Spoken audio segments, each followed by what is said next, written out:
आज के हालात घबराने की जरूरत नहीं, बहुत तेजी से अभी बदलेंगे। इम्तिहानात आएंगे अभी तुम्हारे यहाँ, बहुत तेज आंधियां आने वाली हैं ये अगले चंद सालों में।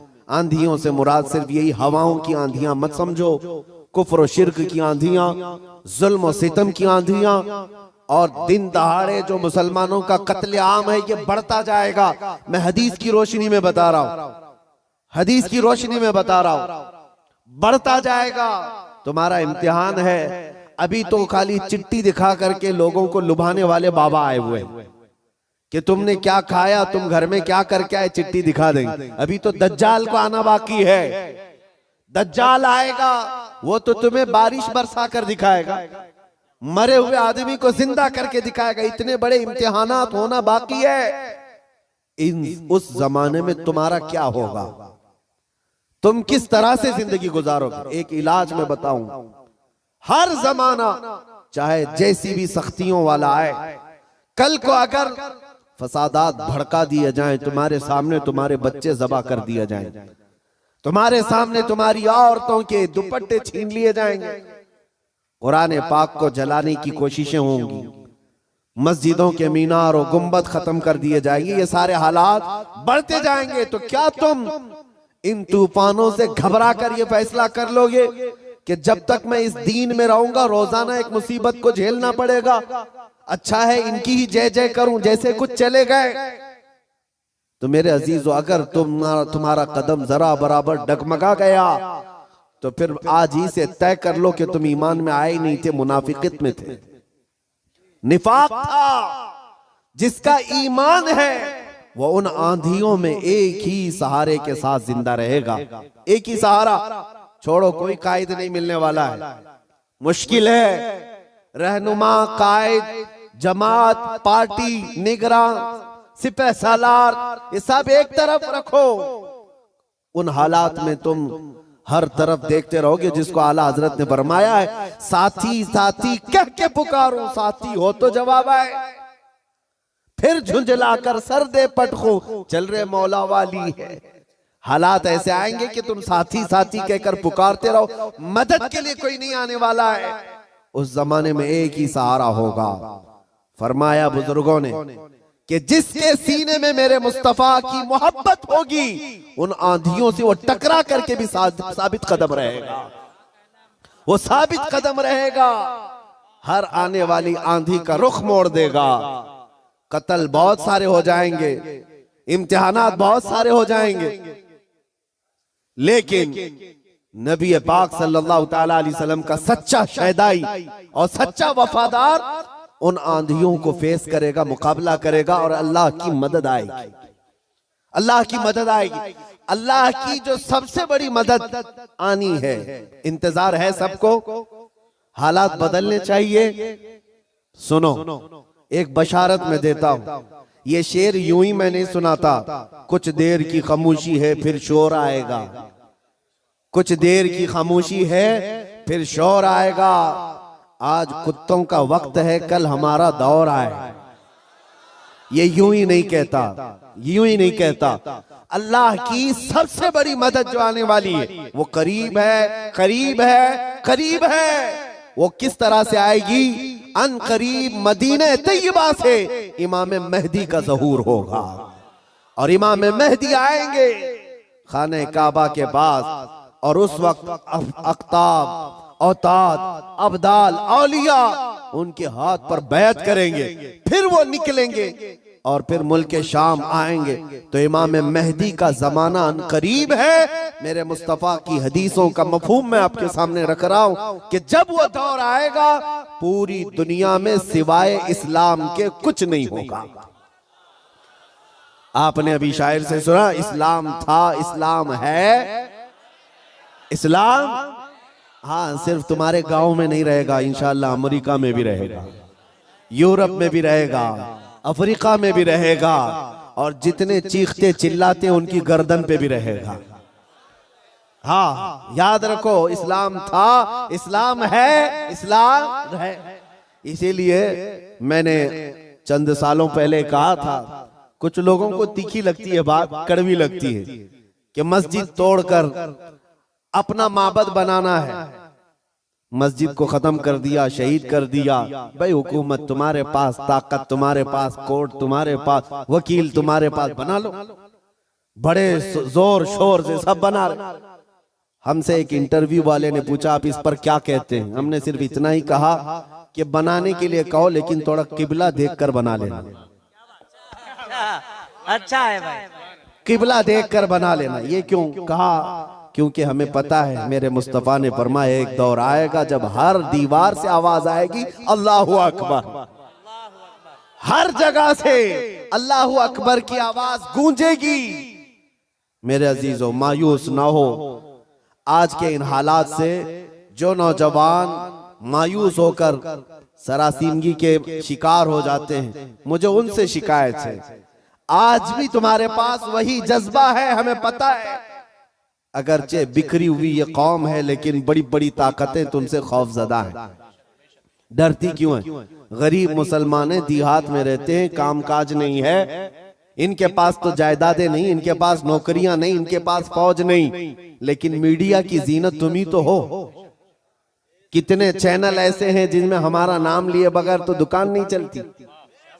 हकीकत है या नहीं? क्यों? हम ही हम हैं। सारी जगह डिबेट में हम ही हम हैं। कुछ बात तो है कि मिटती नहीं हस्ती हमारी। इकबाल ने कहा कुछ बात तो है कि मिटती नहीं हस्ती हमारी, सदियों रहा है दुश्मन दौरे जमा हमारा। लेकिन मेरे अजीजों, वो वक्त आएगा, वो वक्त आएगा जब तुम्हारा इश्क मचलेगा और तुम अमली मैदान में आओगे और नबी पाक सल्लल्लाहु ताला अलैहि वसल्लम का नारा बुलंद होगा। क्योंकि कुरान का वादा है, हुवल्लज़ी अरसला रसूलहु बिल हुदा व दीनिल हक़ लियुज़हिरहु अला दीनि कुल्ली। वो अल्लाह है जिसने अपने रसूल को हक के साथ भेजा है ताकि वो अपना दीन पूरी दुनिया में गालिब फरमाए। दीन पूरी दुनिया में गालिब आएगा। किसी को बुरा लगता है लगे, कुरान ने खुद कहा वलो करिहल काफिरून वलो करिहल मुशरिकून। कुरान ने खुद कहा है मुशरिकों को अगरचे बुरा लगता हो लेकिन दीन गालिब आएगा। उसके गलबे का वक्त अल्लाह हमें दिखाए। बस हमारी तमन्ना ये है कि आज मगलूबियत का जमाना है, हम मारे जा रहे हैं, पीटे जा रहे हैं। ऐ अल्लाह वो दौर भी दिखा जब इस्लाम का गलबा आ जाए, जब निजाम मुस्तफा हो, हर जगह रसूल करीम सल्लल्लाहु ताला अलैहि वसल्लम की शरीयत तैयबा ताहिरा का दौर दौरा, वो दौर आएगा। अजीजान गिरामी वकार, दो चंद बातें मैं अर्ज करता हूं जिनको ऐसा लगता है कि इस जमाने में हमारे साथ अगर कुछ हुआ तो क्या होगा। कुछ नहीं। क्या सहाबा की जानें नहीं गई? क्या हुजूर पाक सल्लल्लाहु ताला अलैहि वसल्लम के खानदान वाले अहले बैत अतहार उनकी जानें नहीं गई? इस दौर में अगर हम जैसों का कुछ होता है तो वो सहाबा के पैर के नाखून के बराबर भी नहीं है। हमारी हैसियत कुछ नहीं है। जब रसूलुल्लाह सल्लल्लाहु ताला अलैहि वसल्लम के सगे चचा सैयदुश शुहदा अमीर हमजा मैदान ओहद में इस हालत में शहीद किए गए थे कि सीना फाड़ करके कलेजा निकाल कर चबाया गया था, आपके जिस्म के टुकड़े हुए थे। तो क्या ये हजरत अमीर हमजा रजी अल्लाह ताला अन्हु की शिकस्त और उनकी हार पर कोई लानत करेगा आज? नऊजुबिल्लाहि मिन ज़ालिक, हरगिज नहीं, बल्कि रहती दुनिया तक उनकी शहादत को सलामी दी जाएगी। क्यों? इसलिए कि कुरान ने कहा है कि शहीद मरते नहीं है, वो अपनी कब्रों में जिंदा होते हैं। अगर अल्लाह तबारक व तआला ने हमारी जिंदगी में लिखा है हम चींटी से भी मर जाएंगे, और अगर अभी मौत नहीं लिखी है, चींटी से भी नहीं मरोगे बल्कि मोदी से भी नहीं मरोगे। अगर मौत नहीं है, किसी से नहीं मरना है, और अगर मौत लिखी है तो मच्छर से भी मर जाओ। ये तकदीर है जिस पर ईमान जरूरी है। ऐ मुसलमानों, अपने ईमान को संभालो, मजबूती के साथ अगर रहना है तो अपने तशख्खुस के साथ रहो। इस्लाम को छुपा छुपा करके मत रहना। तुम्हारी नमाजें कहाँ हैं? तुम्हारे अमाल कहाँ हैं? तुम्हारे चेहरे भी आज बदल गए। तुम खुद चाहते हो कि इस्लाम परदेश बन करके रहे। इस्लाम को जाहिर करो। तुम्हारे चेहरों से भी तो पता चले कि तुम इस्लाम से कितनी मोहब्बत करते हो। तुम्हारे घर की बेटियों की सरों पर इस्लाम तो नजर आना चाहिए। इस्लाम का नारा तो बड़े बुलंद आवाज से लगा ना, इस्लाम था, इस्लाम है और इस्लाम रहेगा। कहां रहेगा? तुम्हारे घर में कब रहेगा? तुम्हारी जिंदगी में कब रहेगा? जब तुम खुद इस्लाम को अपने घर में पसंद करो, अपने बच्चों पर पसंद करो, अपनी औरतों पर पसंद करो, तो फिर देखो मजाल है कोई इस्लाम की तरफ उंगली भी उठाए। दुनिया ये देख रही है कि इनको इस्लाम की तरफ से कोई रगबत बाकी नहीं रह गई है। अल्लाह करीम आप सबको इस्लाम का सच्चा सिपाही बना करके रखे। अजीज़ान गिरामी वक़ात, मेरा मैसेज सिर्फ इतना है कि जीना है तो इश्क रसूल में जियो और मौत आए तो मेरे मुस्तफ़ा के कदमों में मौत आए। इस तमन्ना के साथ जियो, इंशाअल्लाह अज़ीज यहां पर कोई बाल बेका ना होगा, और अगर होगा तो हुजूर की मोहब्बत में होगा। मक्का मुकर्रमा में जब बिलाल हबशी को लोग मारते थे, उनके सीने पर पत्थर रखते, उनको अंगारों में सुलाया जाता था, तो क्या उन्होंने छोड़ दिया था इस्लाम? नहीं नहीं नहीं, अब इस्लाम नहीं कहूंगा, तुम्हारे भगवानों का नाम लूंगा। नहीं, उन मुसीबतों में भी वह साबित कदम रहे। और चंद दिनों के बाद जब अल्लाह ताला ने बिलाल हबशी को आजादी अता की, मेरे मुस्तफा के कदमों में गए, 6 साल के बाद मक्का वापस आए। तवज्जो, 6 साल के बाद मक्का जब रसूलुल्लाह के साथ वापस आए, मक्का फतह हो चुका था और रसूलुल्लाह ने बिलाल हबशी को काबे की छत पर चढ़ाया था। दुनिया देख रही थी चंद सालों पहले, यही वो बिलाल है जिनको मक्का की गलियों में रस्सी डाल करके खींचा जाता था पैरों में, और आज यही बिलाल खाने काबा की छत पर है अजान देने के लिए। कितनी तब्दीली है ये दुनिया को पता होना चाहिए। जो नबी की मोहब्बत में जख्म खाता है, अल्लाह उसकी इज्जत को खाने काबा से भी बुलंद कर देता है। हुजूर की मोहब्बत में जख्म खाया है, हुजूर की वफादारी में साबित कदम रहा है, तो अल्लाह ने काबे की छत पर चढ़ाया है। अजीज़ान गिरामी वक़ार, आज अगर मुसीबतें आती हैं तो आला हजरत का ये शेर याद रख लेना। आला हजरत ने बहुत प्यारे अंदाज में हमें समझाया है, खौफ न रख रजा जरा, तू तो है अब्दे मुस्तफा। खौफ न रख रजा जरा, तू तो है अब्दे मुस्तफा। तेरे लिए अमान है, तेरे लिए अमान है। हमारे लिए मकसद आज की मेरी तकरीर का खुलासा यही है कि उन्हें जाना, उन्हें माना, न रखा गैर से काम। लिल्लाहिल हम्द, मैं दुनिया से मुसलमान गया। ऐ मुसलमानों, आज ले उनकी पनाह, आज मदद मांग उनसे, कल न मानेंगे क़यामत में अगर मान गया। नबी पाक सल्लल्लाहु तआला अलैहि वसल्लम की वफादारी का हक अदा करो। मेरा कहना सिर्फ यही है कि जलसे बहुत हो चुके, रात रात बहुत जागते हो, और लोगों के सामने तुम्हारे नारे, तुम्हारे जुलूस सब बहुत हो गया। इश्क रसूल का मजहर बनकर के किसी दिन अगर तुम किसी गली से भी गुजर जाओ, मौला तुम्हारी खुशबू से लोगों को इस्लाम की तरफ फेर देगा। इस्लाम की तरफ लोग सिर्फ तुम्हारी खुशबू से आ जाएंगे, तुम्हारी तबलीग की भी जरूरत नहीं होगी। बस शर्त यह है कि तुम मोहब्बत मुस्तफा सल्लल्लाहु अलैहि वसल्लम का पैकर बनकर के तो निकलो, तुम्हारे अंदर वो तब्दीली आ जाए। अभी मौलाना आपसे पूछ रहे थे, जलसे का हुसूल यही है कि काश इस जलसे में कोई बैठा हुआ गैरतमंद जवान ये अहद करता कि मैं मेरे मुस्तफा से जान से ज्यादा मोहब्बत करता हूँ, मैं मेरे नबी से जान से ज्यादा मोहब्बत करता हूँ। मैं ये जो कह रहा हूँ हकीकत है या नहीं आपके साथ? आप जान से ज्यादा मोहब्बत करते हैं अपने नबी से? सब नहीं करते, या फिर सो रहे। नबी पाक सल्लल्लाहु तआला, मैं हाथ उठाने के लिए नहीं कह रहा, अरे मेरे अजीजों मैं तो गर्दन कटाने की बात कर रहा हूं। हाथ तो बहुत छोटी चीज। क्या आप नबी पाक सल्लल्लाहु तआला अलैहि वसल्लम से अपनी जान से ज्यादा मोहब्बत करते हैं?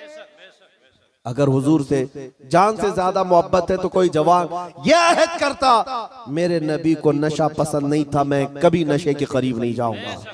मेरे रसूल को कभी गाने पसंद नहीं थे, मैं गाने कभी नहीं सुनूंगा, तर्क कर दूंगा। नबी पाक सल्लल्लाहु तआला अलैहि वसल्लम ने शराब के लिए हराम फरमाया है। शराब तो दूर की बात है, कोई छोटे से हल्के कतरे को भी मैं हाथ नहीं लगाऊंगा, इसलिए कि मेरे आका ने फरमाया शराब पीने वालों को कल क़यामत के दिन जहन्नमियों का खून और पीप खौला करके पिलाया जाएगा। हम में से कोई वो अजाब सहने के काबिल नहीं। ये अहद करके उठता तो ये हकीकत में इश्क रसूल का मुजाहरा होता, ये हुजूर से मोहब्बत का हदिया होता। लेकिन होता यही है कि तुम्हारे अंदर नारे लगाने की ताकत बहुत ज्यादा है और हुजूर पाक सल्लल्लाहु तआला अलैहि वसल्लम के लिए मर मिटने की बात करने का जज्बा भी है, लेकिन अपनी जिंदगी में बदलाव लाने का जज्बा क्यों नहीं? हुजूर पाक का वास्ता देता हूं, जिंदगियां बदल डालो, जिंदगियां बदल डालो। और अगर तुमने अपने मोहल्ले से शुरुआत की, देखते ही देखते ये फिजा पूरे मुल्क में कायम हो जाएगी, पूरे मुल्क में कायम हो जाएगी। तुम अपनी मस्जिदों की पाबंदियां शुरू कर दो, तुम्हारी मस्जिदें भरी हो तुम्हारे नमाजों से, तुम्हारे सजदों से। एक बात मैं आपको बताऊं, हमारे इलाके में एक मुहावरा कहा जाता है, एक मुहावरा है, खुला मैदान होता है तो कुत्तों का राज होता है। अगर मैदान में कोई आता जाता नहीं है तो कुत्ते राज करने लग जाते हैं। साहब कचरा भी वहीं पर, कुत्ते भी वहीं, एक दूसरे को भौंक रहे हैं, चढ़ रहे हैं, कूद रहे हैं। यही है, ये मुहावरा ही नहीं, हकीकत भी है। जब तुम्हारी मस्जिदें आबाद होंगी, किसी कुत्ते की मजाल नहीं होगी कि मस्जिद की तरफ आंख उठा कर देखे। तुम्हारी मस्जिदें वीरान हो गई, मस्जिदें खाली होने लगी, जिसकी वजह से ऐरा गैरा नत्थु खेरा मस्जिदों की तरफ आने लग गया। मीनार पर कभी हमले, गुंबदों पर कभी हमले। ऐ नौजवानों, ये मस्जिदें आज तुम्हें पुकार रही हैं, आ जाओ मुझे आबाद करो, आ जाओ मुझे आबाद करो। एक नहीं कई मस्जिदें शहीद होने की कगार पर हैं। इसीलिए आज बदलो, आज ले उनकी पनाह, आज मदद मांग उनसे, कल न मानेंगे कयामत में अगर मान गया। मेरी तकरीर का खुलासा मैं लुब्बे लुबाब आखिर खत्म इस बात पे करता हूँ, नबी पाक सल्लल्लाहु तआला अलैहि वसल्लम के इस नुक्ते पर जमा हो जाओ, अल्लाह करीम तुम्हें क्या नहीं देगा। तुम आज ये सोचते हो हमारी सियासत कैसे, हमारी हुकूमत कैसे मिलेगी, हमारी क़ियादत कैसे मिलेगी, हमारी खोई हुई दौलत कैसे आएगी, सब आएगा। अरे ये कोई चीज ही नहीं है, बल्कि अल्लाह रब्बुल इज्जत के कुरान पाक की आयत की तर्जुमानी करते हुए आशिक रसूल कहता है कि मोहम्मद से वफा तूने, कि मोहम्मद से वफा तूने तो हैं तेरे हैं। ये जहां चीज है क्या, लौह कलम तेरे हैं। ये सियासत चीज है क्या, लौह कलम तेरे हैं। हुकूमत चीज है क्या, लौह कलम तेरे है। अल्लाह करीम तुझे लौह कलम अता कर दे, बस शर्त यह है कि मेरे मुस्तफा से मोहब्बत करो। हमें करनी है शहिंशाह बतहा की रजा जोई, वो अपने हो गए तो रहमते परवरदिगार अपनी। मौला करीम कहने सुनने से ज्यादा अमल की तौफीक अता फरमाए। ऐ रब्बे करीम हमें उस वक्त तक मौत न दे जब तक तू और तेरा रसूल हमसे राजी ना हो जाए। व आखिरु दावाना अनिल हम्दुलिल्लाहि रब्बिल आलमीन। अस्सलामु अलैकुम।